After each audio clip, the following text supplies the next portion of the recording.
নমস্কার, শুভ সন্ধ্যা। রাষ্ট্রবিজ্ঞান চর্চা কেন্দ্রের আজকের আলোচনায় সবাইকে স্বাগত। আজকের আলোচনার বিষয় সুন্দরবনের জলবায়ু অভিবাসী। আজকের এই আলোচনার মুখ্য আলোচক ডক্টর দেবারতী সেন মহাশয়াকে অসংখ্য ধন্যবাদ জানাচ্ছি আমাদের রাষ্ট্রবিজ্ঞান চর্চা কেন্দ্রের পক্ষ থেকে এরকম একটি সুন্দর বিষয় নিয়ে আলোচনা করার জন্য। মহাশয়া assistant professor and HOD, department of political science, Sarojmal Jain college, girls college. আমরা জানি যে আমাদের সুন্দরবন আজকে প্রাকৃতিক বিপর্যয় ঘটছে এবং প্রাকৃতিক বিপর্যয়কে মোকাবিলা করার জন্য একটা প্রাচীর হিসেবে আমাদের সামনে দাঁড়িয়ে রয়েছে।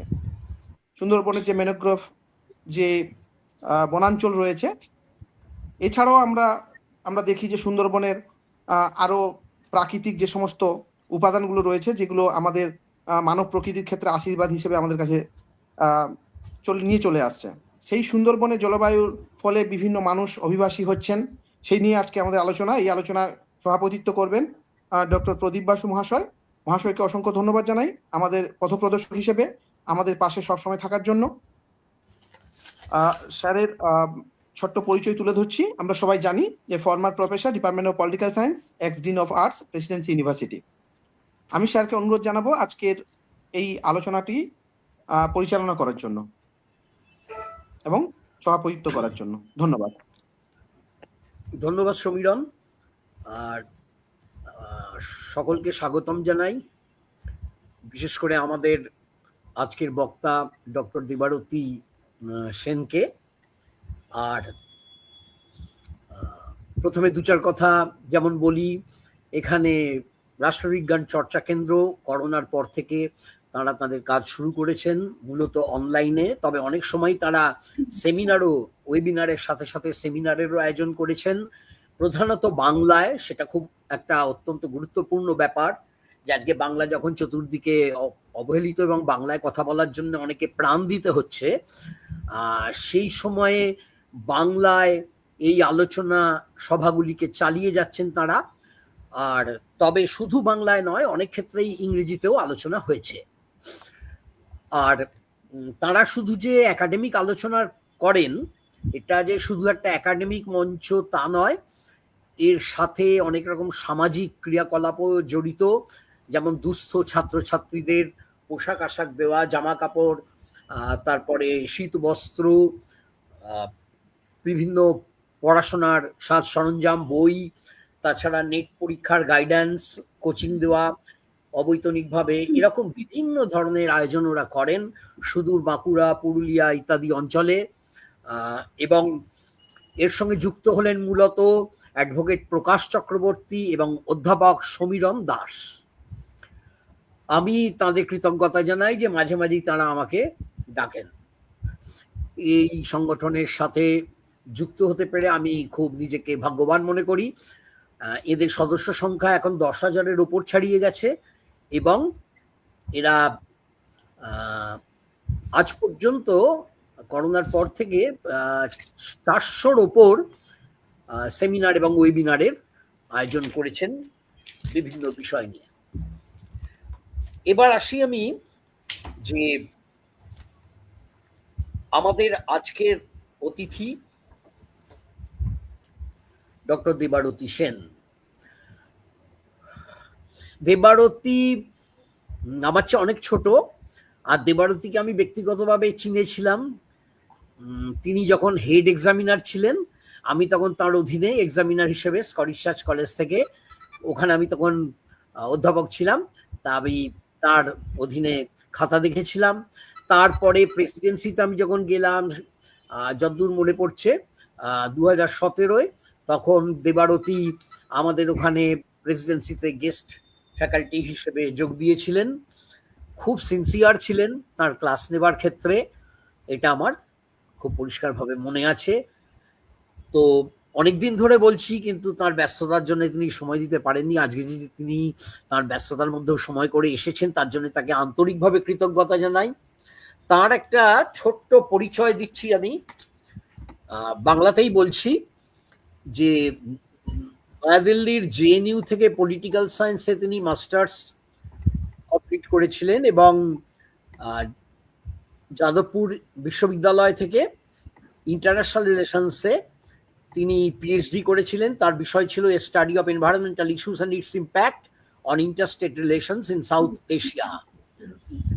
এছাড়া তিনি বর্তমানে শেঠ সুরজমল জালান গার্লস কলেজ কলকাতা তার পলিটিক্যাল সায়েন্সের অধ্যক্ষ বা হেড। তিনি এর আগে Loreto college, Shri Shikshayatan college এগুলিতে রাষ্ট্রবিজ্ঞান পড়িয়েছেন। তারপরে প্রেসিডেন্সি ইউনিভার্সিটিতে এবং রবীন্দ্র ভারতী ইউনিভার্সিটিতে পোস্ট গ্রাজুয়েট লেভেলে তিনি গেস্ট লেকচারার ছিলেন। তাছাড়া ইউজিসির MHRD প্রজেক্টে তিনি রিসোর্স পার্সন হিসেবে কাজ করেছেন, যেটাকে বলা হতো, যে প্রজেক্টটাকে বলা হতো ন্যাশনাল মিশন ফর এডুকেশন। এটা 2018 সালে, এবং তিনি একটি ওয়ার্কশপেও রিসোর্স পার্সন হিসেবে কাজ করেছিলেন। সেখান তার বিষয়বস্তু ছিল gender studies and public administration in lady Brabourne college. এটি অনুষ্ঠিত হয়েছিল 2019 সালে। তিনি West Bengal human rights commission তার দ্বারা আয়োজিত, ক্যালকাটা ইউনিভার্সিটির পলিটিক্যাল সায়েন্স ডিপার্টমেন্ট দ্বারা আয়োজিত, রবীন্দ্র ভারতী ইউনিভার্সিটির পলিটিক্যাল সায়েন্স ডিপার্টমেন্ট দ্বারা আয়োজিত এবং রবীন্দ্র ভারতী বিশ্ববিদ্যালয়ের রাষ্ট্রবিজ্ঞান বিভাগের দ্বারা আয়োজিত, লোরেটো কলেজের, তাছাড়া council for political studies, Jadavpur university rotary club ইত্যাদি বহু জায়গায়, বহু প্রতিষ্ঠানের দ্বারা আয়োজিত বিভিন্ন সেমিনার এবং প্যানেল ডিসকাশনে অংশ নিয়েছেন।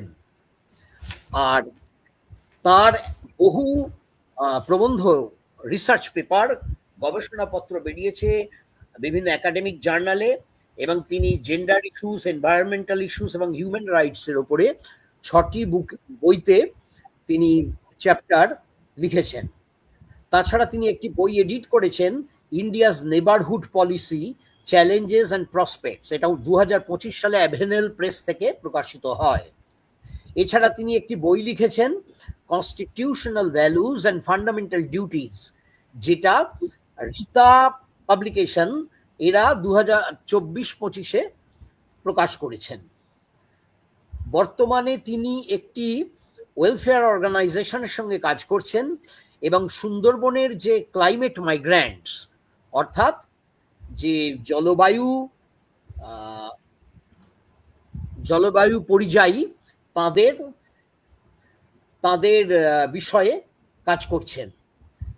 তার একাডেমিক ইন্টারেস্টের জায়গাগুলো হলো ইন্টারন্যাশনাল রিলেশনস, বিশেষ করে environmental politics, human rights violation in south Asia, Indian government and politics, তাছাড়া জেন্ডার স্টাডিজ।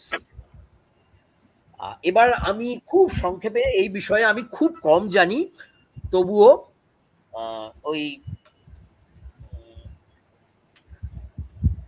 যেমন সব কিছুতেই একটু নাক গলানো অভ্যেস থাকে, সেই রকম এই বিষয়েও আমি একটু অনধিকার চর্চা করছি। আমাদের কাছে সুন্দরবন, মানে আমরা মধ্যবিত্ত ভদ্রলোক, একাডেমিক্সের লোকজন, আমাদের কাছে সুন্দরবন মানে হচ্ছে বেড়ানোর জায়গা, মোটর লঞ্চ সরকার কত সুন্দর ব্যবস্থা করে দিচ্ছে, এবং ওখানে অনেকগুলো টুরিস্ট লজ হয়েছে, হোটেল হয়েছে, বিশ্বের অন্যতম বৃহত্তম এই ম্যানগ্রোভ যে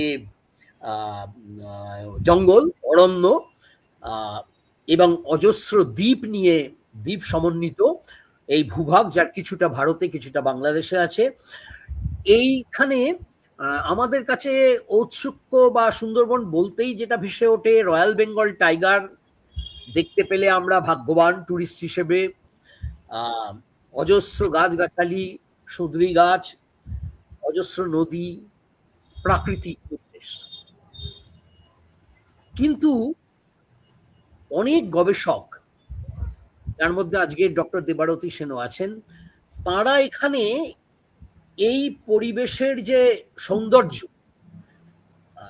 তার সাথে সাথে, তাকে তো অস্বীকার করার প্রশ্ন ওঠে না, কিন্তু তার সাথে সাথেই তারা গুরুত্ব দিয়ে তুলে ধরেছেন যে ওখানকার মানুষগুলোর কথা, যে শ্রমজীবী পুরুষ এবং নারী এবং হয়তো তৃতীয় লিঙ্গের মানুষরা, অল্প বয়সী বা বৃদ্ধ বৃদ্ধা, তারা যেভাবে জীবন সংগ্রামে ওখানে লিপ্ত হয়ে আছেন, যে কঠোরতম জীবন সংগ্রামে, তার সম্পর্কে আমাদের বেশিরভাগ একাডেমিয়ার মানুষজনের বিশেষ কোনো ধারণাই নেই।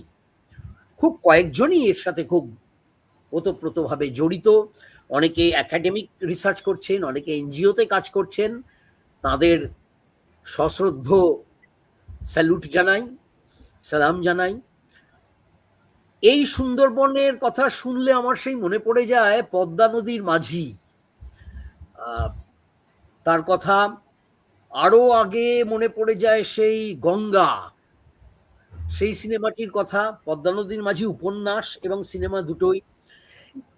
এই অসম্ভব দরিদ্রতম মানুষগুলো, যার মধ্যে অনেকেই জেলে, তাছাড়া তারা কাঠ সংগ্রহ করেন অনেকে সুন্দরবনে, মানুষকে বাঘের আক্রমণে অনেকে প্রাণ হারিয়েছেন। সেখানে টাইগার উইডোজদের চিহ্নিত করা হয়েছে, যারা ব্যাঘ্র বিধবা বলে তাদেরকে পরিচয় দেওয়া হয়েছে। তারা ওখান থেকে অজস্র মানুষ কোনোভাবেই জীবন ধারণের কোনো ব্যবস্থা করতে পারছেন না। একদিকে ওই সমুদ্র বাড়ছে, গ্রামগুলো জলের তলায় তলিয়ে যাচ্ছে। এগুলো আমরা বোধহয় অনেক বিশদভাবে শুনবো ডক্টর সেনের কাছে আজকে। তারপরে ওই আইলা, ইয়াস ইত্যাদি, কি ভয়ঙ্কর প্রাকৃতিক দুর্যোগ। মৌসুমী গ্রামটা তো বোধহয়, দ্বীপটা আস্তে আস্তে তলিয়ে যাচ্ছে, যেটা আগে একসময় লোকে বেড়াতে যেত। আর এই রকম জায়গা থেকে তারা চলে যেতে বাধ্য হচ্ছেন কলকাতা শহরে, কখনো মুম্বাই শহরে, চেন্নাই শহরে, বা তামিলনাড়ুর বিভিন্ন অঞ্চলে, কর্ণাটকের বিভিন্ন অঞ্চলে, কেরালার বিভিন্ন অঞ্চলে, হিন্দু মুসলমান নির্বিশেষে। কারণ এই ভয়ঙ্কর শোষণ এবং সামাজিক বৈষম্য, অসাম্য, দারিদ্র্য, প্রাকৃতিক বিপর্যয়, এগুলো তো আর হিন্দু মুসলমানের কোনো ধর্ম বিচার করে না, এগুলো মানুষের উপরে নেমে আসে। তো যাই হোক, তারা কিভাবে এই পরিযায়ী শ্রমিক হয়ে চলেছেন, করোনার সময় তারা কি বিভৎস অভিজ্ঞতা নিয়ে ফিরে এসছেন। 200-র ওপর পরিযায়ী শ্রমিক হাঁটতে হাঁটতে, 400 মাইল 500 মাইল হাঁটতে হাঁটতে 200-র ওপর শ্রমিক মারা গেছেন, প্রাণ হারিয়েছেন। এই ভয়ঙ্কর অভিজ্ঞতাগুলো সব গবেষণায় ধরা থাক ভবিষ্যতের মানুষদের জন্যে। তো আমি ডক্টর দেবারতী সেনকে অনুরোধ জানাবো সবিনয়ে আজকের বক্তব্য শুরু করার জন্য। ধন্যবাদ স্যার। প্রথমত রাষ্ট্রবিজ্ঞান চর্চা কেন্দ্রের সমস্ত যারা আয়োজক এই অনুষ্ঠানটি, তাদের আমি আমার আন্তরিকভাবে ধন্যবাদ জানাতে চাই।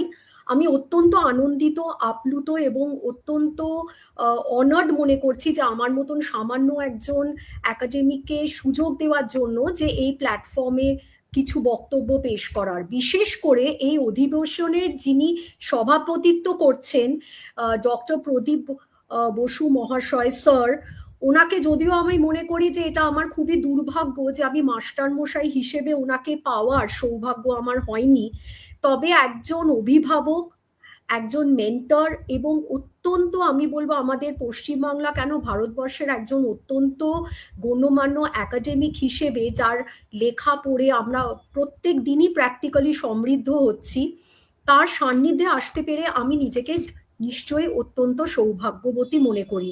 এবং স্যারকে আমি আমার কৃতজ্ঞতা জানাই, আমার ধন্যবাদ জানাই, প্রণাম জানাই যে তিনি আমাকে আজকে এরকম একটি সুন্দর সংগঠনে বলার সুযোগ দিয়েছেন। আমি আর কোনো রকম, আজকের যে বিষয়টি প্রথমত একটি অত্যন্ত সংবেদনশীল এবং চিন্তা উদ্রেককারী বিষয় আমার মতে। আমি একটি জলবায়ু উদ্বাস্তু বলবো বা অভিবাসী, যদিও দুটোর মধ্যে পার্থক্য আছে, তার একটি আরতি একজনের দিয়ে আমি শুরু করতে চাই আজকের আলোচনা। আমার ভিটা ছাড়িতে দিলে কে দেবে, নোনা জলে ভাসা ঘর সইল না আর, কোন আইনে বাঁচিব।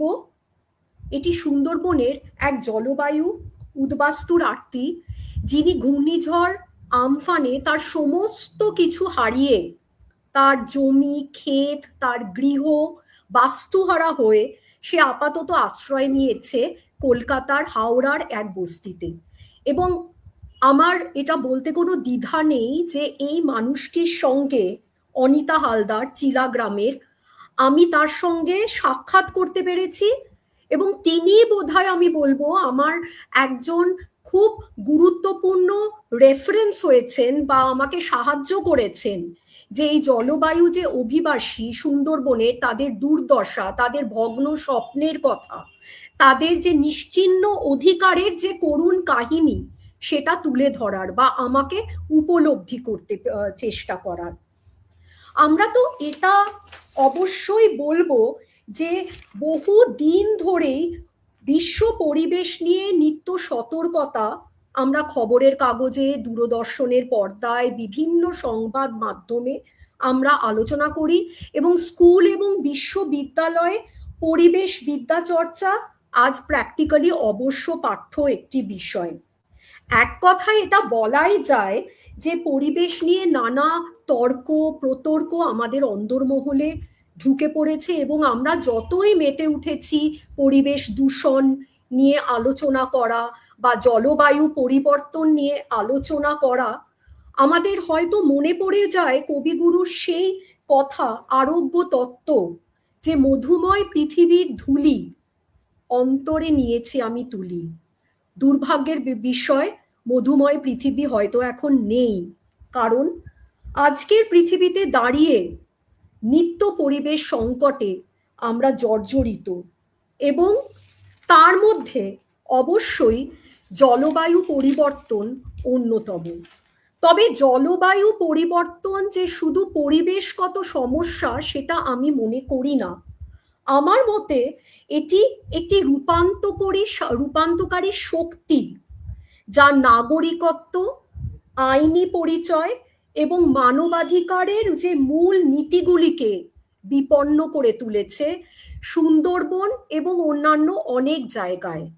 আমরা জলবায়ু অভিবাসীদের কথা আজকে আলোচনা করছি সুন্দরবনে, কিন্তু এর উদাহরণ আমরা মলদ্বীপস এবং অন্যান্য অনেক জায়গায় আমরা পাই, বা বাংলাদেশেও বিভিন্ন জায়গায় আমরা পাই, অস্ট্রেলিয়াতেও আমরা পাচ্ছি এবং অন্যান্য বহু জায়গাতেই আমরা এদের উদাহরণ পাই।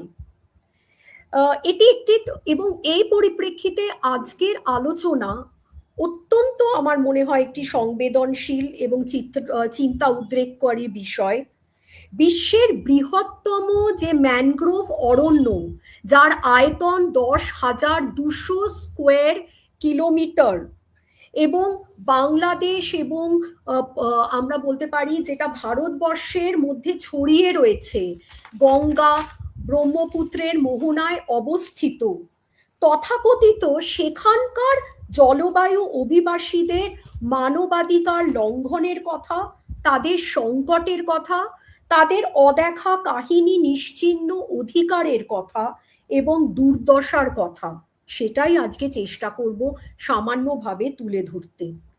প্রথমেই আমি বলতে চাই যে যখন আমরা সুন্দরবনের কথা আমরা উল্লেখ করছি, অমিতাভ ঘোষ, সকলেই আমরা তার সঙ্গে পরিচিত, আমরা সকলেই তার কথা জানি। তার লেখা হাংরি টাইডে তিনি খুব সুন্দর এবং নিপুণভাবে মানুষ ও প্রকৃতির দ্বন্দ্ব ফুটিয়ে তুলেছেন এই সুন্দরবনের পরিপ্রেক্ষিতে। এবং আমরা তার লেখা পড়ে এটা আমি দেখেছি, এবং আরেকটি লেখাও, দ্য গ্রেট ডিরেঞ্জমেন্ট, যে সমুদ্র যখন দিনের পর দিন সুন্দরবনের গ্রামগুলিকে গ্রাস করে, মানুষজন পালাতে বাধ্য হয়, কিন্তু তারা শরণার্থী হিসেবে পালাতে বাধ্য হয় না, তারা অভিবাসী হিসেবে পালাতে বাধ্য হয় না, বরং এমন বাসিন্দা হিসেবে যাদের থাকার অধিকার, যাদের ঘরের অধিকার, একটি বাড়ির অধিকার এবং একটি সংস্কৃতির অধিকার পদ্ধতিগতভাবে ক্ষুণ্ণ হচ্ছে। আমরা ঋত্বিক ঘটকের সুবর্ণ রেখায় আমরা যদি দেখি সেই ছবিটি, তাহলে দেখব যে সেখানে ছিন্নমূল মানুষের লড়াইয়ের ইতিহাস তিনি তুলে ধরেছেন। শিকড় ছেঁড়া মানুষগুলির মন থেকে বিচ্ছেদের দুঃখ তিনি তুলে ধরেছেন। সুন্দরবনেও তেমনি একটা 18 ভাটি এলাকার প্রকৃতি, যেখানে নিত্য সংগ্রাম করে বেঁচে চলেছে বহু মানুষ। এবং আমরা দেখি যে ওয়ার্ল্ড ব্যাংক রিপোর্টের একটি 2018 সালে একটি পরিসংখ্যা অনুযায়ী অ্যানুয়ালি 70,000 মানুষ বাস্তুচ্যুত হচ্ছে, ইন্টারনালি ডিসপ্লেসড। সব থেকে যেটা এখানে একটা আলোচ্য বিষয় উঠে আসে, যে কোনো উদ্বাস্তু বা ক্লাইমেট মাইগ্রেন্ট বলতে আমরা কি বুঝি, বা জলবায়ু অভিবাসী বা ক্লাইমেট রেফিউজি বা জলবায়ু উদ্বাস্তু, এবং অন্যান্য যেটা আমরা উদ্বাস্তু হিসেবে মনে করি, তাদের মধ্যে আমাদের কমনালিটিটা কি বা সাদৃশ্যটা কি? প্রথমেই যেটা, তারা সকলেই উচ্ছেদকৃত। উই আর দ্য ডিসপোজেসড, তারা ডিসপোজেসড। সেটা সুন্দরবন অঞ্চলের মানুষের জলবায়ু পরিবর্তনের কারণে সৃষ্ট বাস্তুচ্যুতির ও পরবর্তী ইতিহাস, দেশভাগের বাস্তুচ্যুতির মধ্যেও আমরা কিন্তু একটা সাদৃশ্য পাই এই পরিপ্রেক্ষিতে। এবার ক্লাইমেট মাইগ্রেন্ট যেই কথাটা আমরা বলি, জলবায়ু অভিবাসী বলতে আমরা কি বুঝি সেটার বিশ্লেষণ প্রথমে বোধহয় দরকার। জলবায়ু অভিবাসী বলতে আমরা মনে করি যারা জলবায়ু পরিবর্তন কারণে সৃষ্ট প্রকৃতির দুর্যোগ, যেমন আমরা দেখি সমুদ্র পৃষ্ঠের উচ্চতা বৃদ্ধি বা খরা, বন্যা, তারপরে ঘূর্ণিঝড় কিংবা পরিবেশের দীর্ঘমেয়াদী অবনতির ফলে তারা বাস্তুচ্যুত হচ্ছে। লবণাক্ত জলের জন্য তাদের ক্ষেত অনুর্বর হয়ে যাচ্ছে, তারা বাস্তুহারা হচ্ছে, তারা গৃহ ছাড়া হচ্ছে। হয়তো মাথার উপর সরকার তাদের একটা টিনের ছাউনি দিচ্ছে, কিন্তু একটা লবণাক্ত জমি দিচ্ছে যেটা হয়তো অনুর্বর এবং যেটা নিয়মিতভাবে প্লাবিত হচ্ছে। এখানে মানব সংকট অবশ্যই হচ্ছে, এবং এখানে একটা মানবিক প্রশ্ন অবশ্যই তুলে ধরছে। সব থেকে যেটা আশ্চর্যকর বিষয়, যে মানুষগুলি বৈষয়িক উন্নয়নের জন্য প্রস্তুত নয়, তারাই কিন্তু সব থেকে বেশি, এটাই আমার মনে হয় একটা প্যারাডক্স, তারা ক্ষতিগ্রস্ত হচ্ছে।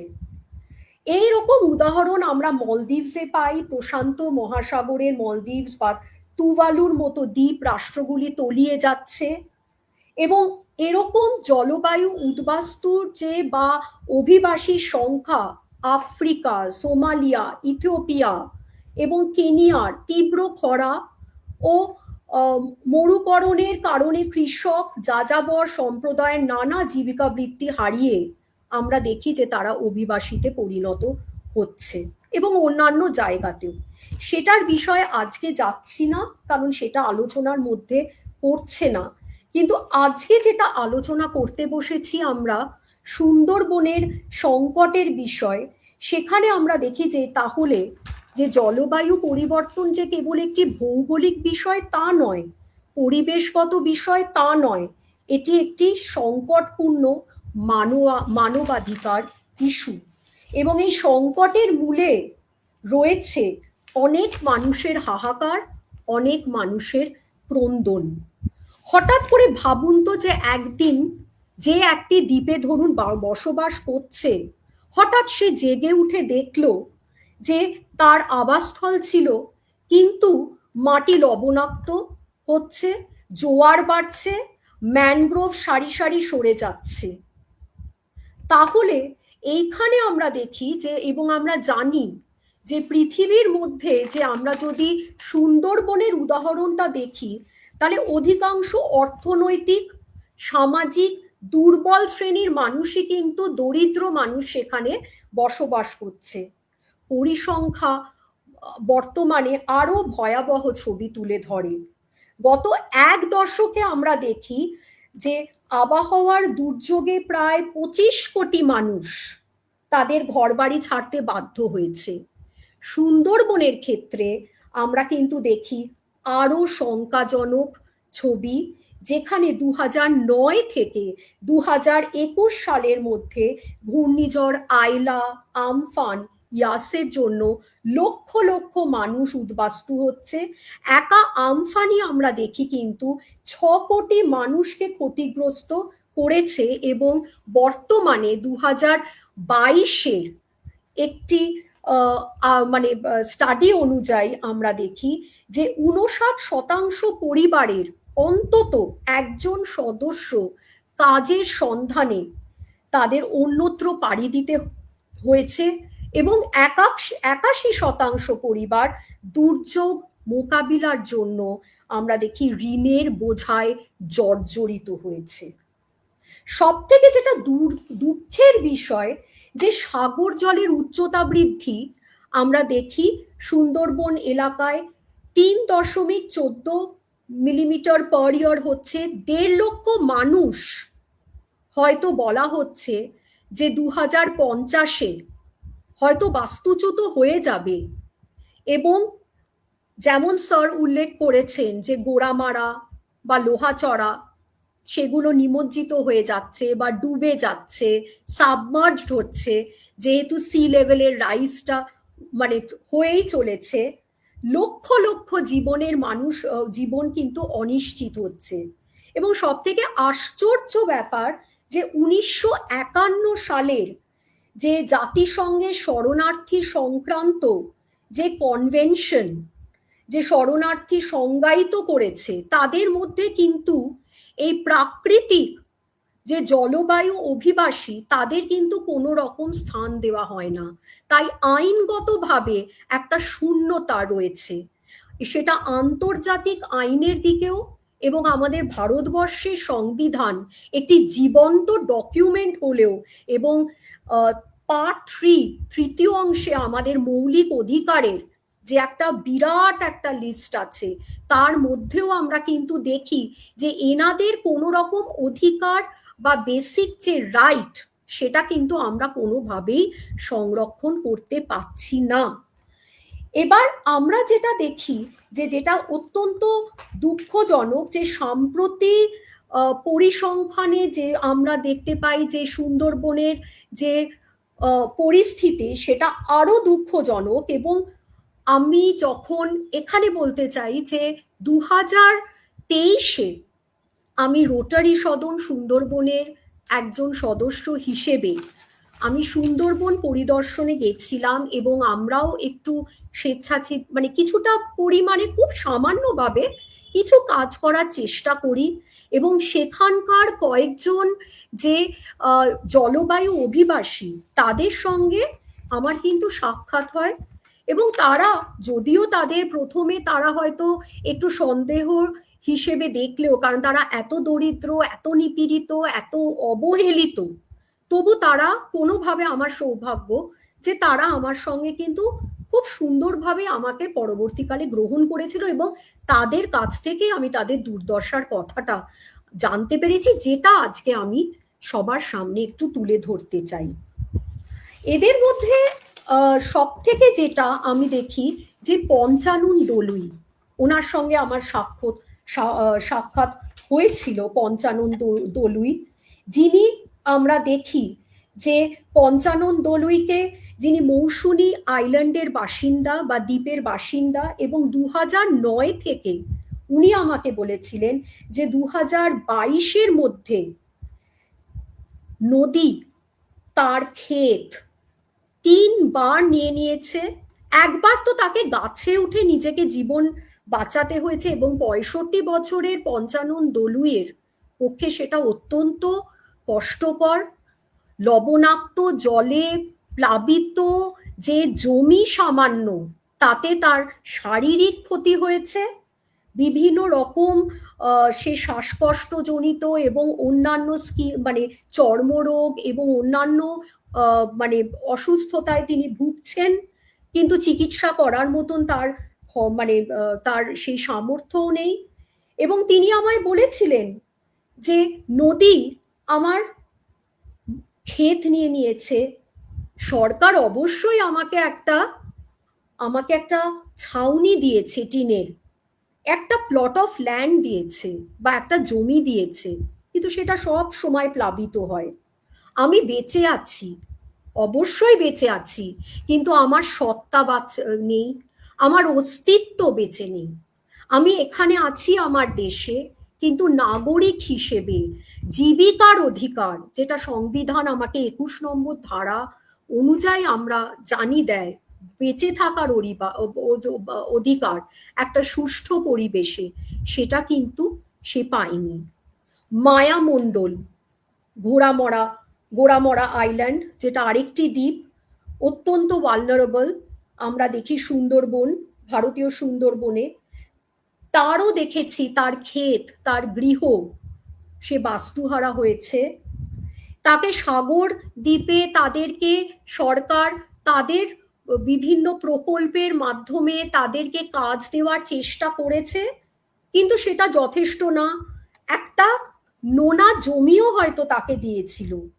তার স্বামীকে কাজের জন্য বাইরে আসতে হয়েছে সুন্দরবন ছেড়ে। তার 3টি ছোট ছোট সন্তান, যখন সে গ্রামে ছিল তাকে বিভিন্ন রকম ভাবে অত্যাচারিত হতে হয়েছে, তাকে বিভিন্ন রকম দুর্দশার সম্মুখীন হতে হয়েছে। আজ এই কথাটা আরো বলছি কারণ আমরা গতকাল আন্তর্জাতিক নারী দিবস পালন করেছি, কিন্তু সুন্দরবনে আমি যখন একটা স্টাডি করেছিলাম এবং আমি এই সাধারণ যে সরল সাদাসিধে মানুষগুলোর সঙ্গে কথোপকথন করেছিলাম, আমার মনে হয়েছিল যে নারীরা, ওখানকার নারীরা, শিশুরা সব থেকে বেশি বোধহয় ক্ষতিগ্রস্ত হচ্ছে এই জলবায়ু উদ্বাস্তু বা জলবায়ু অভিবাসী হিসেবে। আব্দুল কারিম একজন, উনি মাছ ধরতেন লোহাচড়া দ্বীপে।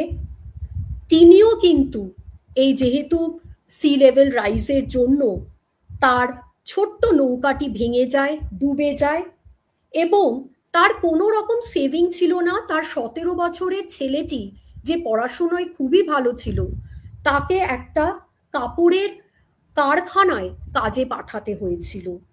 সেও কিন্তু দৈনিক মজদুর হিসেবেই কাজ করে। তার স্বপ্নভঙ্গ হয়েছে। তার উচ্চাকাঙ্ক্ষা ছিল যে সে তার ছেলেকে শিক্ষিত করবে, ছেলেকে মানুষের মতন মানুষ করবে।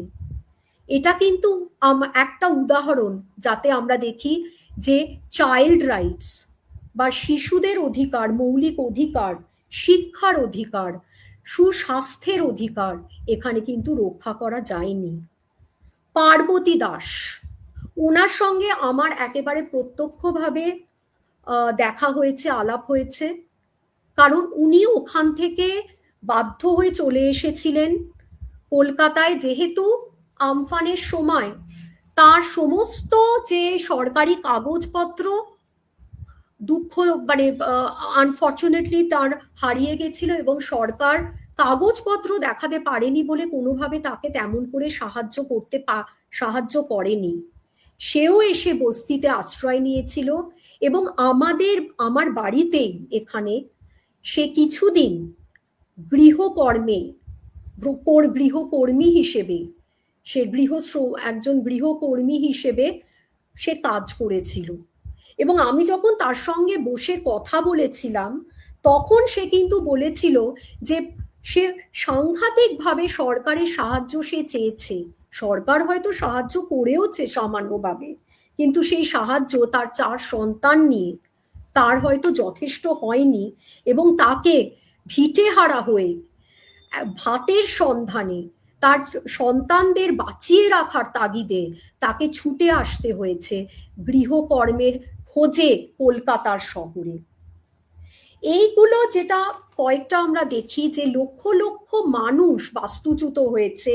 আয়লা 2009 সালের, আমফান 2020 সালে, ইয়াস বা ফণী যেটা আমরা দেখি 2021 সালে, এবং 2024 সালেও আমরা দেখি যে রীতিমতন 1 লক্ষ মানুষ বাস্তুহারা হয়েছে ঘূর্ণিঝড়ের প্রকোপে।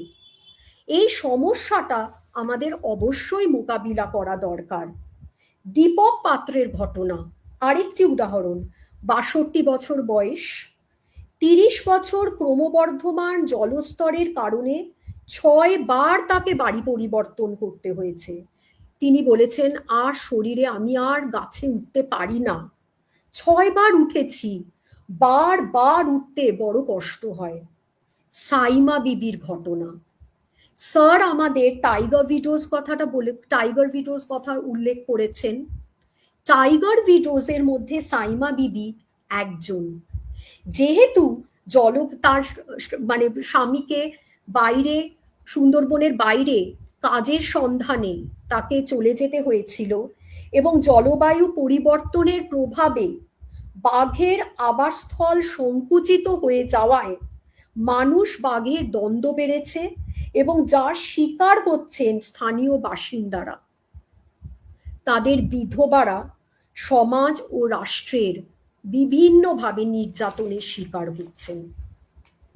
আমরা এইবার যেটা আমরা দেখি যে আন্তর্জাতিক আইন, তাহলে আমরা বলতে পারি যে আইনগতভাবে হয়তো একটা শূন্যতা রয়েছে এই মানুষগুলোর রক্ষণাবেক্ষণের জন্য।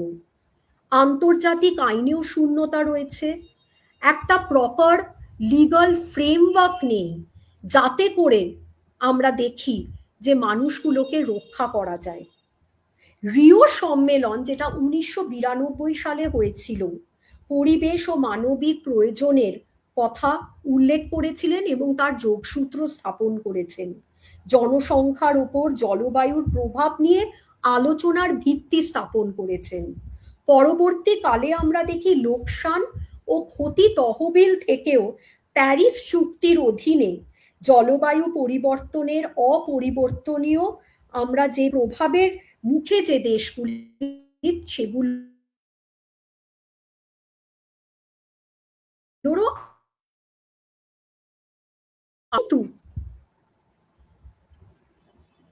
কিন্তু যেটা সব থেকে সমস্যার বিষয় হচ্ছে যে যদিও আমরা দেখি যে লোকসান ও ক্ষয়ক্ষতি তহবিল বা ডিজাস্টার ম্যানেজমেন্ট অ্যাক্ট ভারতবর্ষের সাহায্যের হাত বাড়িয়ে দেয়, তবু যেহেতু কতগুলো সাংগঠনিক বা কাঠামোগত কতগুলো সীমাবদ্ধতার জন্য, কতগুলো নিয়মাবলী বা আমরা আমলাতন্ত্রের জন্য বা বিউরোক্র্যাটিক বটলনেকসের জন্য সবসময় কিন্তু সেই সাহায্যগুলো পাওয়া যায় না। এবং সব থেকে বড় সীমাবদ্ধতা হচ্ছে আইনের ফাঁক ফোকর এবং আইনের যে শুষ্ক ভাষা, যেটা সাধারণ মানুষ হয়তো বোঝে না, সেটা বাস্তবে কিন্তু অবিচার করছে, এবং আমরা দেখি ইনজাস্টিস হচ্ছে এই দুস্থ দরিদ্র মানুষগুলির উপর। এবং এই পরিপ্রেক্ষিতে আমাদের অবশ্যই বলা দরকার যে আমাদের ভারতীয় সংবিধান একটি জীবন্ত ডকুমেন্ট। এর মধ্যে আমরা মৌলিক অধিকার রয়েছে, এবং আমরা খুব ভাবে আমরা গণতন্ত্রের বিষয় আমরা বলি যে ভারত সব থেকে আমেরিকার পরে হয়তো সব থেকে সাকসেসফুল এবং সফল গণতান্ত্রিক রাষ্ট্র। কিন্তু যেখানে ভেদাভেদ রয়েছে, এই দরিদ্র মানুষগুলি যেখানে দিনের পর দিন ডিসপোজেসড হয়ে, তারপরে তারা ভিটে ছাড়া হয়ে উচ্ছেদকৃত জীবনযাপন করছে, সেখানে সমতা কোথায়, ন্যায় কোথায়, জাস্টিস কোথায়, অধিকার রক্ষার বিষয়টা সমভাবে কোথায় হচ্ছে, সেটা একটা যথেষ্ট বড় প্রশ্ন, যেটা সিটিজেনশিপ, লিগাল আইডেন্টিটি এবং মানবিক অধিকারের কথা তুলে ধরে। সংবিধানের বিভিন্ন মৌলিক আমরা অধিকারের কথা জানি, আমি সমস্ততে যাব না, কিন্তু 21 নম্বর আমরা যদি ধারার কথা যদি আলোচনা করি, যে রাইট টু লাইফ, আর আমরা যদি right to life, personal liberty, বা জীবন ও ব্যক্তিগত স্বাধীনতার যে অধিকার একটি মর্যাদাপূর্ণ জীবনের নিশ্চয়তা দেয়, যা আদালতগুলি একটি পরিচ্ছন্ন পরিবেশ দেবার কথা বলে, জীবিকা এবং আশ্রয়ের ক্ষেত্রেও প্রসারিত করছে। এগুলো জীবনের অবিচ্ছেদ্য উপাদান। এগুলো প্রত্যেকটি মানুষের একটি সুস্থ পরিবেশে বাঁচার তাদের অধিকার আছে, তাদের ঘর বাড়ি পাবার তাদের অধিকার আছে, তাদের উচ্ছেদ করে দেওয়ার, বাস্তুহারা করে তাদের আবার পুনর্বাসন সঠিকভাবে না দেওয়াটা যে একটি অপরাধ, সেটা বোধহয় ২১ নম্বর ধারা এই মানুষগুলোর ক্ষেত্রে পূর্ণ করতে পারছে না। পঞ্চানন দলুই, মায়া মণ্ডল, সাইমা বিবি বা অন্যদের কথাও যেটা রীতা হালদার, বা অন্যদের কথা যে আমরা টাইগার ভিডিওসদের কথা বললাম, আব্দুল কারিম, এবং এরকম অসংখ্য আমরা দেখি আমরা দেখি যে জলবায়ু পরিবর্তনের অভিবাসী বা জলবায়ু, আমরা দেখি যে ক্লাইমেট মাইগ্রেন্টস রয়েছে, যাদের পরিস্থিতি অত্যন্ত দুর্দশাপূর্ণ।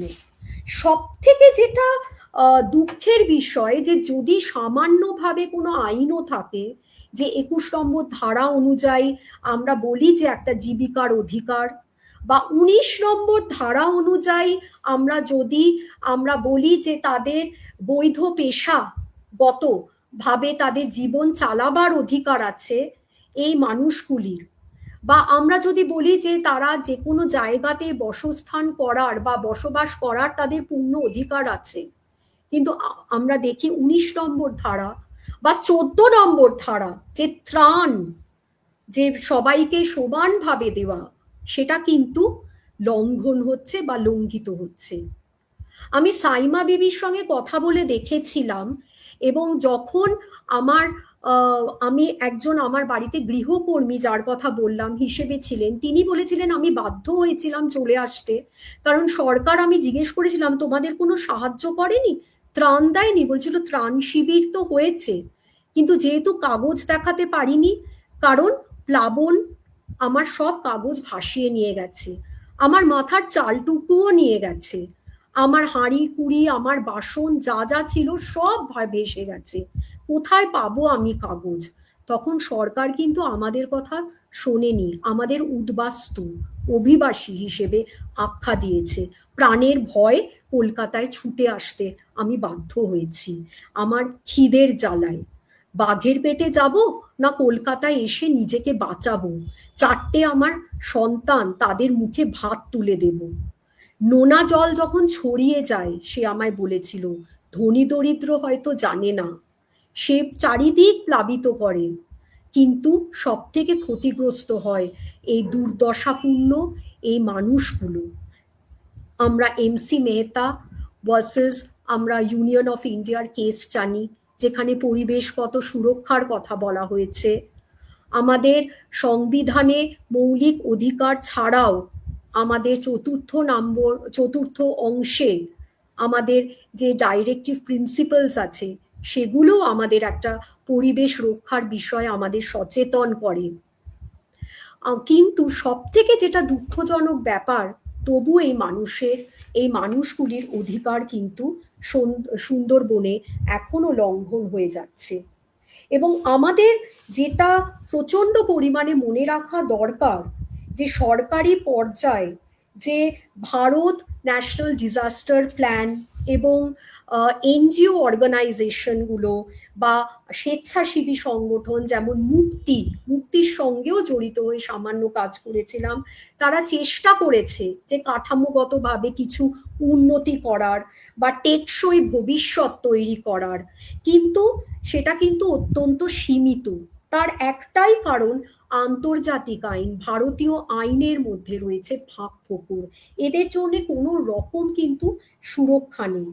আমরা দেখি যে আমাদের যেটা ১৯৫১ সালের, আমরা যখন জাতিসংঘের শরণার্থী সংক্রান্ত কনভেনশন, শরণার্থী সংজ্ঞায়িত করেছে কেবল কাদের, জাতি, ধর্ম, জাতীয়তা বা নির্দিষ্ট সামাজিক গোষ্ঠীর সদস্যের কারণে নিপীড়নের শিকার যারা। কিন্তু প্রাকৃতিক দুর্যোগে বাস্তুচ্যুত মানুষদের এই সংজ্ঞার আওতায় কিন্তু তারা পড়ে না, কারণ বলে যে রাষ্ট্র এটার জন্য দায়ী নয়। কিন্তু রাষ্ট্র যদি দায়ী নাও হয়, তাদের পুনর্বাসন, তাদের তাদেরকে একটা সুস্থ পরিবেশে ফিরিয়ে দেওয়ার দায় কিন্তু রাষ্ট্র, কোনো সংগঠন বা মানুষও কিন্তু এড়াতে পারে না। এবং সব থেকে দুর্ভাগ্যজনক হচ্ছে যে যখন একটা মেন্টাল কাউন্সিলিং করা হয়, তখন দেখা যায় যে এই যে টাইগার উইডোজ, তাদের যে কতটা পরিমাণে একটা মানসিক বিধ্বস্ত পরিস্থিতির মধ্যে তারা রয়েছে, তারা বসবাস করছে, এবং কতটা ভেঙে পড়েছে তারা স্বাস্থ্যের দিক দিয়ে। এবং তাদের যেহেতু আবাসস্থল লবণাক্ত হয়ে গেছে, তারা জানে না কিভাবে নিজেদের তারা রক্ষা করবে, এবং পরবর্তী ভবিষ্যৎও কতটা তাদের কাছে অনিশ্চিত হয়ে আছে।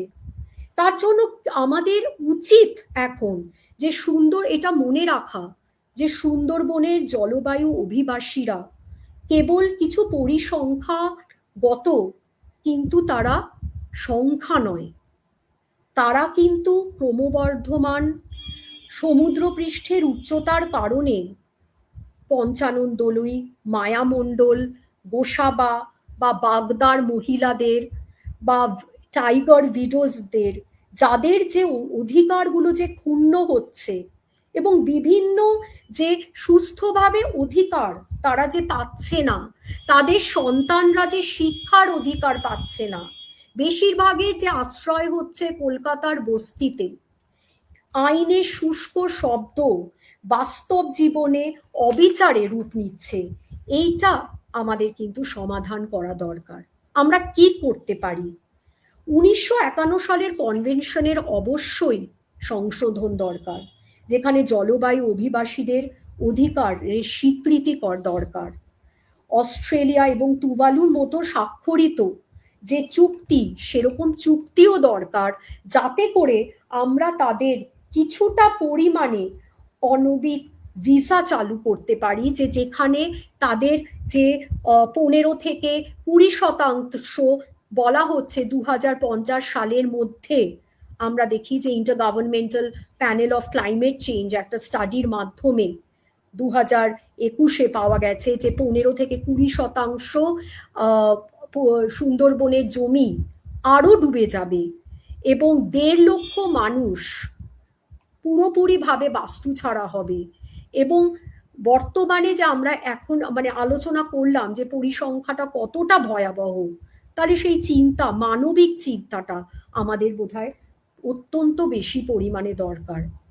টেকসই উন্নতি বা সাস্টেনেবল ডেভেলপমেন্ট বা উন্নয়ন আমরা নিশ্চয়ই আমাদের প্রয়োজন, এবং প্রাকৃতিক দুর্যোগটা যেহেতু আমাদের নিজেদের হাতে সবসময় থাকে না, কিন্তু তার মোকাবিলার কর্তব্য বাস্তুহারা মানুষগুলোকে পুনর্বাসন করা, তাদের মাথার ওপর চাল দেওয়া, তাদের জীবিকার অধিকার দেওয়া কিন্তু সরকার, রাষ্ট্রের অবশ্যই একটা কর্তব্য, যেটা থেকে তারা সরে যেতে পারে না।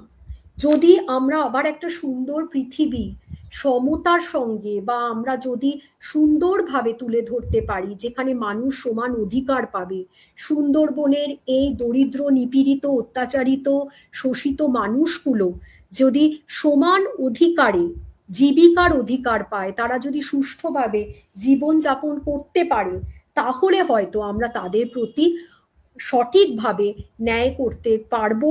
কিন্তু তার জন্য দরকার আইনের দিক দিয়ে অনেক সংশোধন, একটা সুনির্দিষ্ট আইনগত কাঠামো, করাপশন বা ম্যাল প্র্যাকটিস এগুলোকে দূর করা, আমাদের নিজেদের একটা মানবিক, সহানুভূতিশীল একটা দৃষ্টিভঙ্গি তুলে ধরা, যে এই মানুষগুলো, এরাও আমরাও যেমন মানুষ, তারাও আমাদের মতনই মানুষ, আমাদের যদি বাঁচার অধিকার আছে, তাদেরও কিন্তু সমানভাবে বাঁচার অধিকার আছে।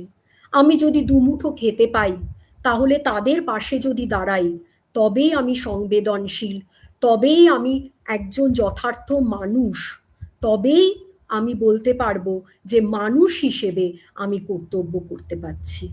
ধন্যবাদ।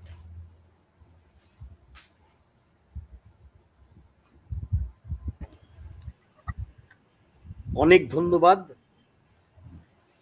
ডক্টর দেবারতী সেনকে এমন একটা ভীষণ রকমের জরুরি বিষয় নিয়ে আলোচনা করার জন্যে এবং সেদিকে গবেষকদের, ছাত্রদের, অধ্যাপকদের, শিক্ষকদের দৃষ্টি আকর্ষণ করার জন্যে। তো এ বিষয়ে যদি কেউ প্রশ্ন করতে চান তাহলে চ্যাট বক্সেও পাঠাতে পারেন, অথবা আমাদের সংগঠক সমীরণ দাস বা প্রকাশ চক্রবর্তীর কাছেও পাঠাতে পারেন। ইতিমধ্যে আমি আমার মনে কয়েকটা প্রশ্ন রয়েছে, আমি সেগুলো তাহলে রাখছি। আচ্ছা প্রকাশ বা সমীরণ, প্রকাশের আবার এই মাঝে মাঝে কানেকশনটা কেটে যায়, নেটওয়ার্কের প্রবলেম হয়। ঠিক আছে, ততক্ষণে আমার প্রশ্নটা হলো, একটা প্রশ্ন হচ্ছে যে এই যে বিষয়টা, এই বিষয়টা নিয়ে তো নিশ্চয়ই অনেক বিশেষজ্ঞ এটা নিয়ে চিন্তা ভাবনা করেছেন। তাদের মধ্যে অনেকে প্রকৃতি বিজ্ঞান, ন্যাচারাল সায়েন্সের লোক বা সোশ্যাল সায়েন্সের লোক, টেকনিক্যাল লোক ইত্যাদি, পলিটিক্যাল লোক, এক্সপার্টরা। তো এই বিষয়ে কোনো কমিটি কখনো হয়েছে কিনা এবং সেই কমিটির কোনো রিপোর্ট বেরিয়েছিল কিনা, মানে এই সমস্যাটার ঠিক সমাধানটা কিভাবে হতে পারে? মানে ওই মানুষগুলোকে কি অন্য কোথাও নিয়ে গিয়ে পুনর্বাসন দেওয়া যায় অত সহস্র সহস্র মানুষকে? আবার তারা অনেকেই ওই মাছ ধরা বা মধু সংগ্রহ এগুলোর সাথে কৃষিকাজেও, অবশ্য তুমি তো বললে কৃষিকাজেও অনেকে যুক্ত, তো ছেলেরা মেয়েরা, এখন এই সব মানুষগুলোকে অন্য কোথাও রিহ্যাবিলিটেট করা বা তাদের বিকল্প কোনো ব্যবস্থায় নিয়ে যাওয়া,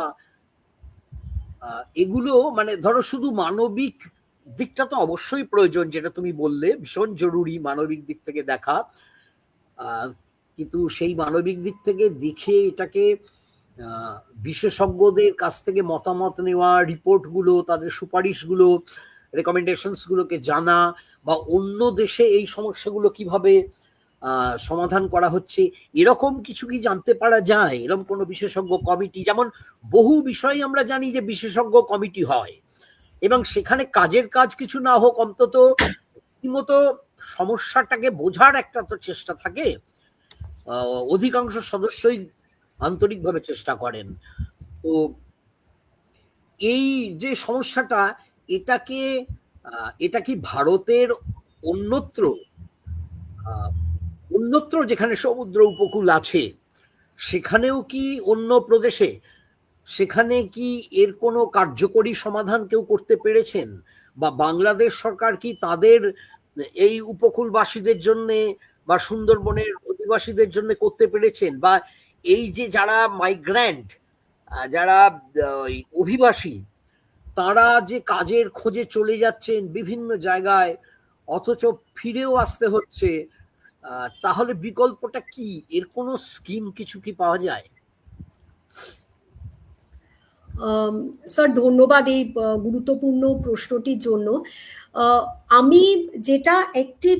আমি কয়েকটা যেটা স্টাডি করেছিলাম, বা আমি যে আলোচনা যখন ওখানেও করেছি, বা রোটারি ক্লাবের পক্ষ থেকে যখন আমি ওখানে মানে নিজে একটু আলোচনা করেছি বা ওখানকার অফিসিয়ালসদের সঙ্গে কথাবার্তা বলেছি, আমি দেখেছিলাম ওয়ার্ল্ড ব্যাংকের একটা রিপোর্ট, যেটা লিভিং অন দি এজ 2022 সালে যেটা বেরিয়েছিল, সেখানে অনেক রকম পর্যালোচনা হয়েছে যে কিভাবে এদেরকে রিহ্যাবিলিটেট করা যায় বাস্তুচ্যুত মানুষগুলোর, এবং প্রচেষ্টাও করা হয়েছে।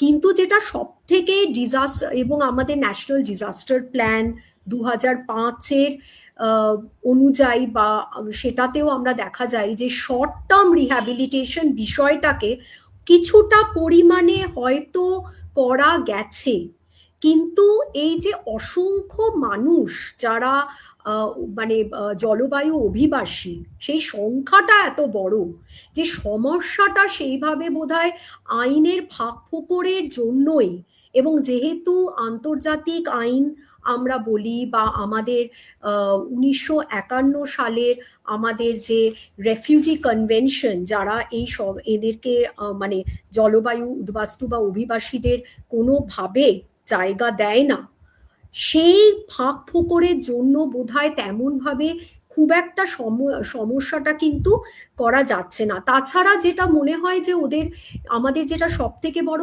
সমস্যা হচ্ছে একটা ইনস্টিটিউশনাল কতগুলো বটলনেকস আছে, এবং সরকার দ্বিপাক্ষিক দেশই কিন্তু আমরা দেখি যে আলোচনা করেছে, একটা অ্যাকশন প্ল্যানও তৈরি হয়েছিল, কিন্তু যেহেতু বাইল্যাটারাল আমাদের যে অন্যান্য সমস্যা এবং যে আভ্যন্তরীণ যে রাজনৈতিক যে পরিস্থিতি, সেগুলো এই ডায়লগগুলোকে বা ডিসকাশনগুলোকে বাস্তবে একটি প্রোগ্রাম হিসেবে, যোজনা প্রকল্প হিসেবে এটাকে বাস্তবায়িত করতে অনেক রকম বাধা পাচ্ছে।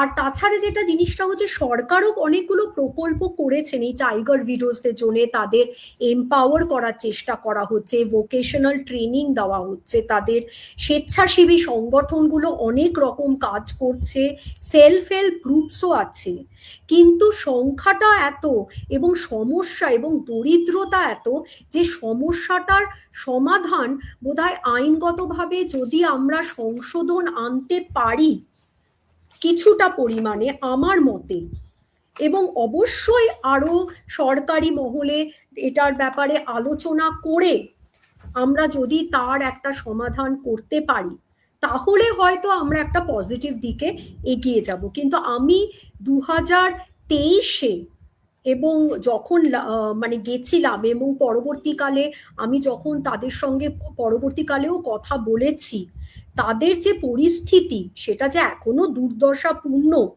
সেটা কিন্তু যে খুব একটা ভাবে যে একটা কিছুটা নিশ্চয়ই উন্নতি হয়েছে, কিন্তু যেহেতু ওই নোনা জলের জমির জন্য লবণাক্ত হচ্ছে এবং জমি সংকুচিত হয়ে যাচ্ছে, এবং বাঘ এবং মানুষের যে সেই ভাগ করা যে জায়গাটা যে কমে যাচ্ছে, যার ফলে টাইগার উইডোজের মাত্রাটাও বেড়ে যাচ্ছে, তাই কিছুটা পরিমাণে আমরা দেখি যে এই এক্সপ্লয়টেশন বা এই যে মানে যে ডিপ্রাইভেশন, এবং ত্রাণ তহবিল থেকেও যে সমানভাবে যে ত্রাণ হয়তো দেওয়া হচ্ছে, বা গভর্নমেন্ট থেকে হয়তো সরকারি সাহায্যও যাচ্ছে, স্বেচ্ছাসেবী সংগঠনও যাচ্ছে, তারপরে ইন্টারন্যাশনাল অর্গানাইজেশনস তারাও সাহায্য করছে, অন্যান্য দেশও সাহায্য করছে, কিন্তু সেটা বোধহয় সমানভাবে সকলে পারছে না। বিশেষ করে যেটা শুনেছিলাম বা দেখেছিলাম যে মহিলা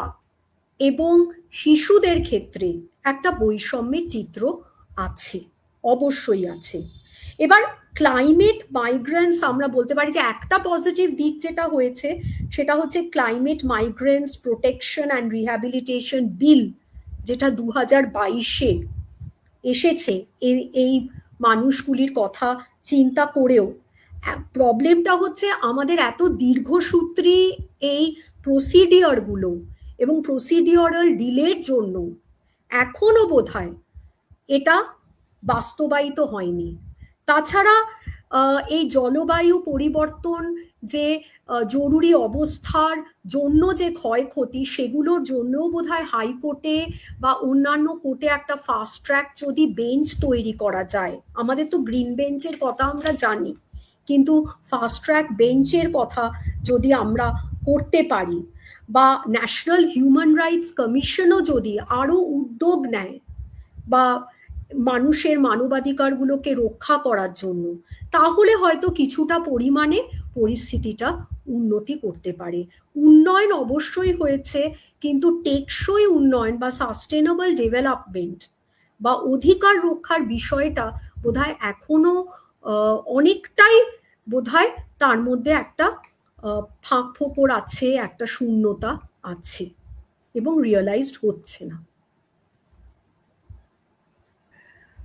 আচ্ছা, তুমি যখন বলছো এই অধিকারের প্রশ্ন, তো হ্যাঁ, এই প্রসঙ্গে একটা কথা এসে যাচ্ছে, আমি জানি না সেটা ঠিক প্রাসঙ্গিক হবে কিনা, যে এখন তো এসআইআর চলছে, তো হ্যাঁ, বিশেষ করে পশ্চিমবঙ্গে চলছে, তাই নিয়ে প্রচুর বিতর্ক, হুম, নাগরিকত্বের প্রশ্ন উঠেছে। আচ্ছা, এই সব মানুষগুলো তাদের কাগজ অনেকের হারিয়ে গেছে, তুমি যেরকম হ্যাঁ বললে, স্যার, তো মানে কাগজ বাঁচাবে না নিজের প্রাণ বাঁচাবে, প্রশ্নটা যেখানে সরাসরি চলে এসছে এইখানে, যে গাছে উঠে একজন 65 বছরের বৃদ্ধকে বা হুম, 62 বছরের বৃদ্ধকে 6বার নিজের প্রাণ বাঁচাতে হয়েছে, তিনি আর কিভাবেই বা কাগজ রক্ষা করবেন? তো এই যে সমস্ত এই সর্বহারা, এই সমস্ত কিছু হারিয়েছেন যারা, এই হুম, সব মানুষরা নিজের প্রাণ বাঁচাতেই ব্যস্ত, তো এদের এদের নাগরিকত্বের প্রশ্নটার সমাধান কিভাবে হচ্ছে? মানে এসআইআর এ এরা আসতে পারবেন? এদের নাম কি থাকবে? এরা কখনো নিশ্চয়ই পালিয়ে বাংলাদেশেও চলে যান, বা বাংলাদেশের লোক এখানে চলে আসেন, এই হুম, সীমান্তটা মানে অর্ধমৃত হুম, হুম, হুম। মানুষের কাছে তো এই সীমান্তের কোনো অর্থই নেই, কারণ তার কাছে জীবন বাঁচানোটাই সবচেয়ে বড়। তো এই ব্যাপারটাকে, এই সমস্যাটা কি, যেহেতু আমরা রাষ্ট্রবিজ্ঞানের লোক, তাই এই প্রশ্নটা এসে পড়ছে মাথায়, যে এরা ভোট দেন কিভাবে, ওখানে ভোট হয় কিনা, এবং সেই ভোটে কি এই যে ক্লাইমেট মাইগ্রেন্টস, এই সমস্যা, এগুলো প্রতিফলিত হয়, বা যে সমস্ত রাজনৈতিক দলগুলো আছে, দলমত নির্বিশেষেই আমি বলছি, সেই কংগ্রেস থেকে শুরু করে তৃণমূল কংগ্রেস, সিপিআই, সিপিআইএম ইত্যাদি, বিজেপি, বিজেপি অবশ্য এগুলোতে মন দেবার তার কথা নয়, সে তো হিন্দু মুসলিমের বিভেদটা নিয়েই ব্যস্ত। তো এই সব দৈনন্দিন যে চূড়ান্ত বেঁচে থাকার সমস্যা, এই জায়গাগুলো নিয়ে বিশেষ করে বামপন্থীরা এগুলোকে তো অন্তত সরকারিভাবে ভীষণভাবে গুরুত্ব দিয়ে এসেছেন চিরকাল। তো এই সমাধানগুলো কি হয়েছে? মানে স্বাধীনতার পর থেকে কংগ্রেস আমলে, বা 34 বছরের বামফ্রন্টের আমলে, বা এই এত বছরের বোধহয় 11 বছর, 2011 থেকে আমাদের এই তৃণমূল সরকারের আমলে, মানে সব সরকারেরই তো কিছু কিছু ব্যর্থতা আছে, আবার কিছু কিছু উদ্যোগ আছে, এটা তো বোঝাই যাচ্ছে। আবার এনজিও গুলো যে খুব সক্রিয় ভূমিকা নিয়েছে সেটাও বোঝা যাচ্ছে। কিন্তু বা ইউএনও, ইউনেস্কো, ইউনিসেফ, এগুলো থেকেও তো আমরা মাঝে মাঝে দেখতে পাই ত্রাণ কার্যগুলো হয়েছে এনজিও গুলো থেকে।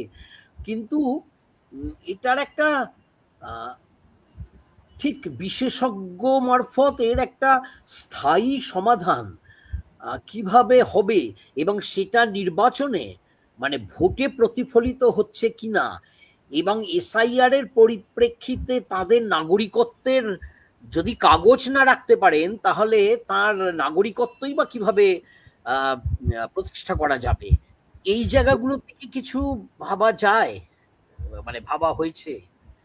স্যার, এটা তো একটা অত্যন্ত গুরুত্বপূর্ণ বিষয়, এবং আমরা যদি দেখি যে নির্বাচনের আগে প্রতিশ্রুতি তালিকার যে নবতম সংযোজন ছিল, সেটাই হচ্ছে বাসযোগ্য পরিবেশ রচনা করা।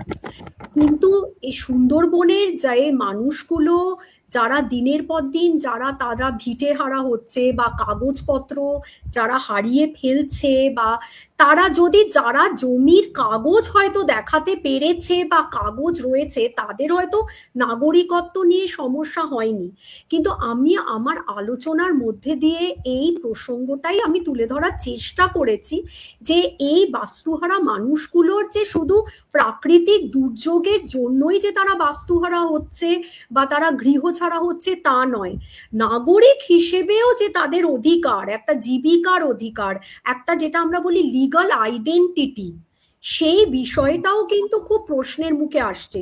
অবশ্যই তাদের যেটা মানে আমাদের তো নিজেদেরও যখন এইবার এসআইআর নিয়ে যে আমাদের যে একটা মানে সার্ভে হলো, বা আমাদের কলকাতা শহরের মধ্যে অসংখ্য মানুষকে আমাদের বিভিন্ন রকম সমস্যার সম্মুখীন হতে হয়েছে, তবু আমরা কিছুটা ডকুমেন্ট দেখিয়ে আমরা বেরিয়ে আসতে পেরেছি।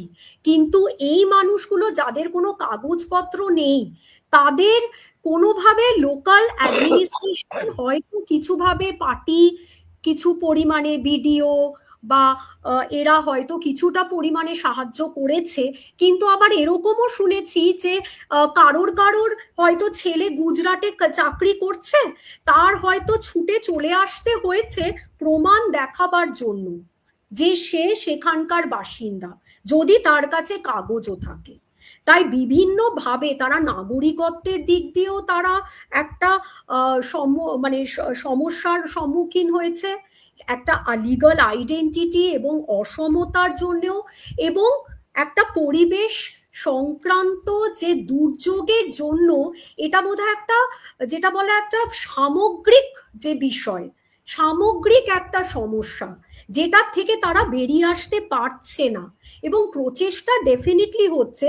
আমার যেটা মনে হয় স্যার, সেটা হচ্ছে সবার আগে আমাদের দরকার আইনগত ফাঁক ফোকরগুলোকে কিছুটা পরিমাণে চেষ্টা করা, যে আইনগত বিশেষজ্ঞ যারা, সরকারি বিশেষজ্ঞরা তো আলোচনা করবেনই, কিন্তু আইনগত দিক দিয়ে যতদিন না আমরা এই ফাঁক ফোকরগুলোকে আমরা ঠিক করতে পারছি, যেমন আমি 1951 রেফিউজি কনভেনশনের কথা বললামই, যে তাদের জন্য ক্লাইমেট মাইগ্রেন্টসদের জন্য কোনোভাবেই কোনো প্রোটেকশন নেই। তাহলে সুন্দরবন এলাকাতেও কেন সোমালিয়া বা ইথিওপিয়া বা মলদ্বীপস আইল্যান্ড, একমাত্র অস্ট্রেলিয়াতে আমরা দেখি যে টুভালু আইল্যান্ডের এখন কিছুটা পরিমাণে একটা চুক্তি স্বাক্ষরিত হয়েছে তাদের মাধ্যমে, তাদের সঙ্গে, যেখানে এই মানুষগুলোকে জীবিকার অধিকার দেওয়া হচ্ছে, যেহেতু আইল্যান্ডটা বা দ্বীপটা ডুবে যাচ্ছে। কিন্তু এখনো বোধহয় এইভাবে সুন্দরবনের কথা বোধহয় সেইভাবে ভাবা হয়নি।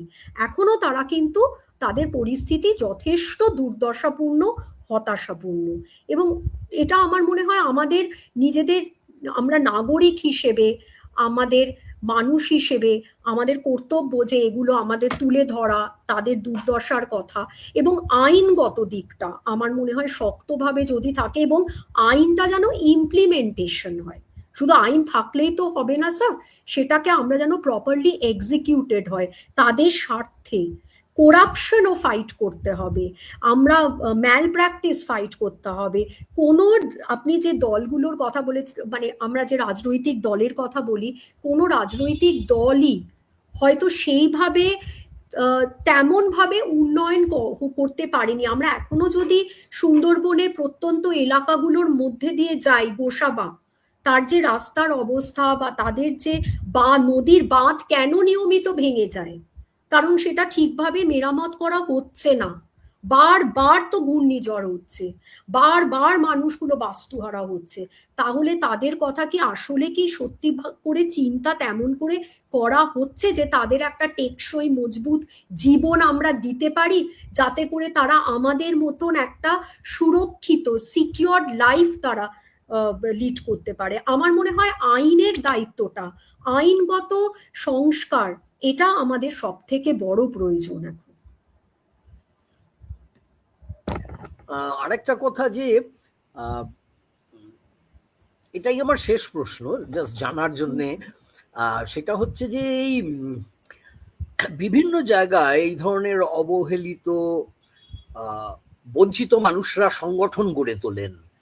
হ্যাঁ, সে আমরা ওই NAPM মেধা পাটেকারদের ওটাও যেমন দেখেছি নর্মদা, তেমনি বিভিন্ন অঞ্চলে ওই সুন্দরলাল বা সুন্দরলাল বহুগুণা বা বহু অঞ্চলেই পরিবেশ নিয়ে মানুষ পরিবেশ রক্ষার জন্য লড়াই করেছে, তার সাথে নিজের বেঁচে থাকার লড়াইটাও জড়িয়ে তারা সংগঠন গড়ে তুলেছে, কোথাও ট্রেড ইউনিয়ন গড়ে তুলেছে, কোথাও একটা ওই প্রতিবাদী সংঘ গড়ে তুলেছে।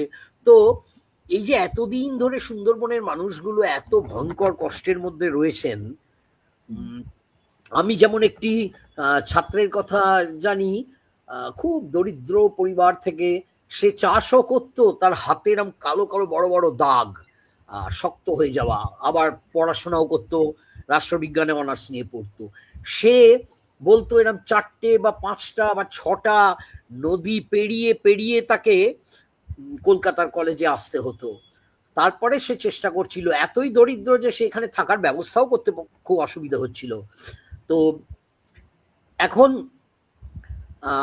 তাকে আমি খুঁটিয়ে জিজ্ঞেস করতাম যে কিভাবে কি করা যায়। সে এখন সুন্দরবনের সংস্কৃতি এবং সঙ্গীত, ওই ফোক সং, এগুলো নিয়ে বিরাটভাবে কাজ করছে। নিজে গায়ক, অনেকগুলো রেকর্ডিংও করেছে। শুধু সুন্দরবনের সঙ্গীত নিয়েই সে মগ্ন। তো তাকেও জিজ্ঞেস করতাম, কিন্তু আমি কখনোই কিছু জানতে পারিনি যে এই ক্লাইমেট মাইগ্রেন্টদের কোনো ট্রেড ইউনিয়ন ধরনের, মানে কোনো সমস্যা কেন্দ্রিক কোনো সমিতি, সংগ্রাম সমিতি বা জয়েন্ট অ্যাকশন কমিটি বা যে কোনো রকমের কোনো সংঘ সমিতি, কোনো কিছু প্রতিবাদী কিছু গড়ে উঠেছে কিনা।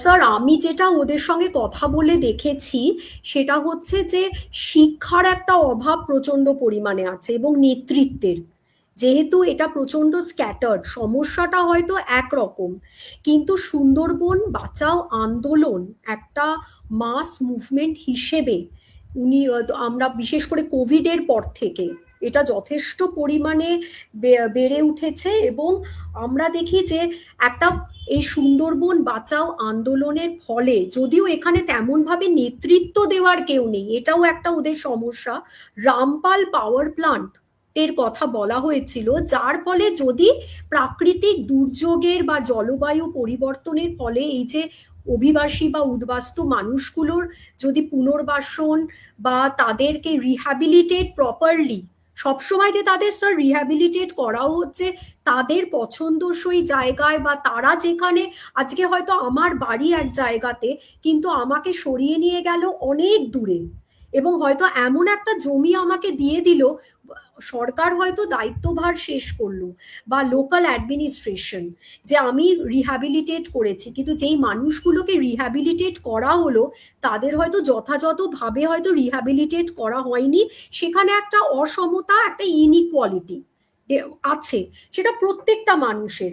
এবং সেখানে আমরা দেখি যে ন্যাশনাল কমিটি একটি গঠিত হয়েছে, যেখানে oil gas mineral resources power and ports, তারা সুন্দরবনের ইকোসিস্টেমটাকে রক্ষা করার জন্য চেষ্টা করছে, কিন্তু সেটাও, এবং যেহেতু আমরা জানি যে সুন্দরবন একটা ইউনেস্কো ওয়ার্ল্ড হেরিটেজ সাইট, তার জন্য ইউএন থেকেও বিভিন্ন রকম ত্রাণ বা সাহায্য আসছে, ওয়ার্ল্ড ব্যাংক থেকেও সাহায্য এসেছে, intergovernmental panel of climate চেঞ্জও বলেছে 15 থেকে 20% আমাদের সুন্দরবনের যে জমি সেটা 2050-এর মধ্যে ডুবে যাবে, আরো মানুষ 3 মিলিয়ন মানুষ হয়তো বাস্তু হারা হবে, এটাও বলা হচ্ছে। কিন্তু সেইভাবে বোধহয় একটা যেটা বলে সিস্টেম্যাটিক অর্গানাইজড ভাবে যে একটা এফর্ট, সেটা বোধহয় করা এখনো প্রয়োজন আছে। ছোট ছোট স্বেচ্ছাসেবী মানে সংগঠনগুলো চেষ্টা করছে, সরকার তার সীমিত অবস্থায় চেষ্টা করছে, কিন্তু সুন্দরবনের দিকে বোধহয়, যেহেতু এটা আমাদের একটা ট্যুরিস্ট, হয়তো এখন আস্তে আস্তে উন্নতি আশা করি কিছুটা পরিমাণে হচ্ছে, কিন্তু এখনো হয়তো অনেকটা কিছু করা দরকার, জায়গাটার পরিবর্তন করলেও, জায়গাটার উন্নতি করলেও এবং দুর্যোগ সামলালেও এই মানুষগুলোর পুনর্বাসন, মানুষগুলোর যে যারা উদ্বাস্তু বা যারা অভিবাসী, তাদেরকে সঠিকভাবে তাদের মূল জীবনের স্রোতে ফিরিয়ে আনার দায়িত্বটা বোধহয় আমাদের সকলের আছে। সকলের মানে আমি অ্যাবস্ট্রাক্ট ভাবে বলতে চাই না, সেটা হচ্ছে যারা ইনস্টিটিউশনালি লিঙ্কড, যারা দায়িত্বভারে আছে, এবং আমরাও একাডেমিক হিসেবে আমাদের বিভিন্ন ভাবে যদি আমরা সচেতনতাটা তৈরি করতে পারি এই মানুষগুলোকে বাঁচাবার জন্য, যেটা অস্ট্রেলিয়াতে হচ্ছে বা মলদ্বীপসে হচ্ছে আর কি। অনেক ধন্যবাদ দেবারতী। আর প্রকাশ, প্রকাশ এক্ষুনি একবার কানেকশন হ্যাঁ, ছিল। হ্যাঁ। হ্যাঁ প্রকাশ, হ্যাঁ, আর স্যার, কোনো হ্যাঁ। প্রশ্ন আছে কি? আর আমার কয়েকটি প্রশ্ন ছিল, আমি করেছি, আলোচনা হয়েছে। আচ্ছা। আর কারোর কোনো প্রশ্ন আছে? না স্যার, আমার একটা প্রশ্ন আছে, একটা হুম। ছোট্ট প্রশ্ন। সেটা হচ্ছে যে আমরা ম্যাম দেখছি যে সুন্দরবনে এখনো পর্যন্ত আর কি যারা ওখানকার মানে যারা বাচ্চা যারা পড়াশোনা করছে, তারা আর কি মানে পড়াশোনাতে মানে রাজনৈতিক দিক থেকে কি মানে ওরা পিছিয়ে পড়ছে, মানে পড়াশোনাটা খুব একটা আর কি করছে না, খুবই কম আর কি। তো সেক্ষেত্রে মানে জীবিকার একটা বড় একটা এরকম একটা ব্যাপার আছেই, আর যোগাযোগ ব্যবস্থারও একটা বড় ব্যাপার। তো আমি বলতে চাইছি যে মানে এক্ষেত্রে কি মানে রাজনৈতিক যারা পার্টির যারা লিডার্স, তারা কি কোনো রকম তাদের সুযোগ সুবিধা করে দিচ্ছে, নাকি মানে যেমন চলছে তেমনই চলবে, এরকম একটা আর কি ব্যাপার? দেখুন, এটার আমার মনে হয় একটা মানে এটার উত্তরটা মানে যদি সত্যি কথা বলতে গেলে কি সাংবিধানিক বা সংবিধান অনুযায়ী প্রত্যেকটি শিশুর শিক্ষার অধিকার আছে। কিন্তু আমি যখন আব্দুল কারিমের কথা মানে একজন আমি যেটা বলছি পরিবেশ আর কি জলবায়ু মানে অভিবাসীর কথা উল্লেখ করেছিলাম, সে বাধ্য হয়েছিল তার 17 বছরের ছেলেকে কাপড়ের কারখানায় কাজের সন্ধানে পাঠাতে, যাদের অর্থনৈতিক দিকটা অত্যন্ত দুর্বল। এবং আপনি তো জানেনই, মানে আমরা সকলেই জানি যে Sundarban one of the most under developed areas, এবং সেখানকার মানে মানুষরা প্রান্তিক মানে এবং অত্যন্ত ইকোনমিক্যালি সোশ্যালি ডিপ্রাইভড, সব থেকে মার্জিনালাইজড আমরা বলি। তো লেখাপড়ার সুযোগ সুবিধাটা তারা তো পাচ্ছে না, কারণ অর্থনৈতিক অনটনের জন্য।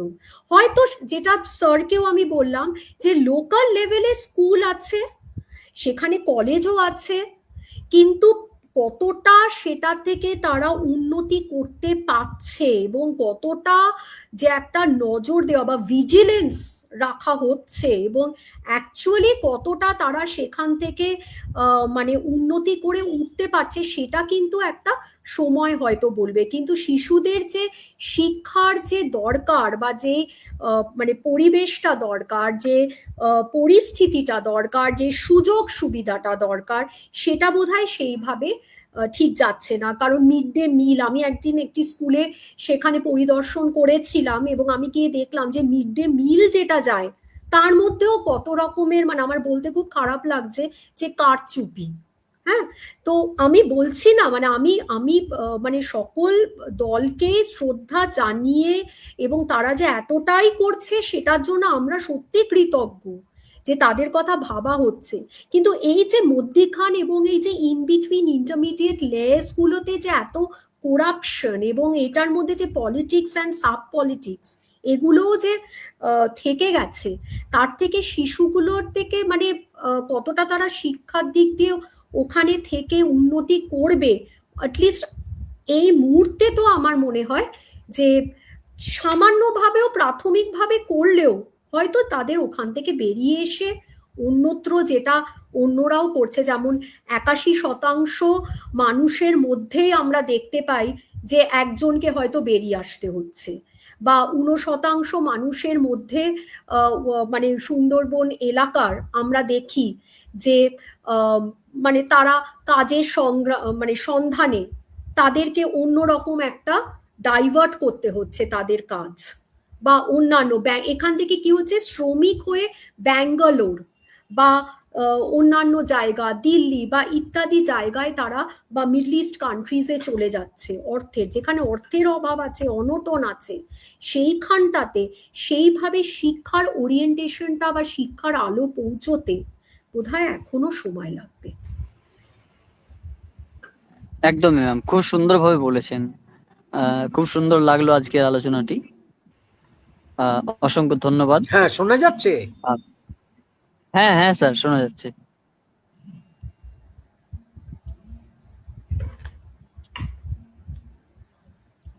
গত 5 মিনিট আর কিছু শুনতেও পাইনি। যাই হোক, সে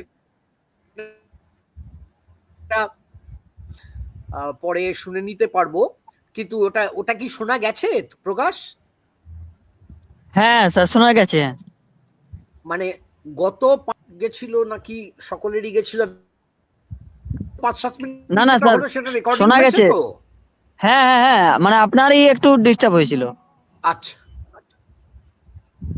আচ্ছা আচ্ছা, ঠিক আছে ঠিক আছে। অনেক ধন্যবাদ Thank you. দেবারতিকে। এই প্রসঙ্গে একটা জাস্ট মনে পড়ে গেল, বলি যে আমার এক বন্ধু সাংবাদিক সুকান্ত সরকার, তিনি এই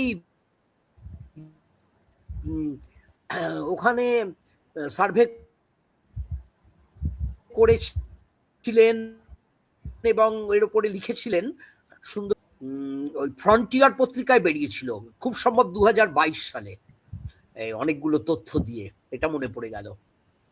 যাই হোক, অনেক ধন্যবাদ দেবারতিকে। একটা এমন বিষয় যেটার প্রতি আমরা সচরাচর মনোযোগ দিই না, অনেকটাই অজ্ঞ থাকি, সেটার প্রতি দৃষ্টি আকর্ষণ করার জন্যে খুব সহজ সুন্দরভাবে বলেছ।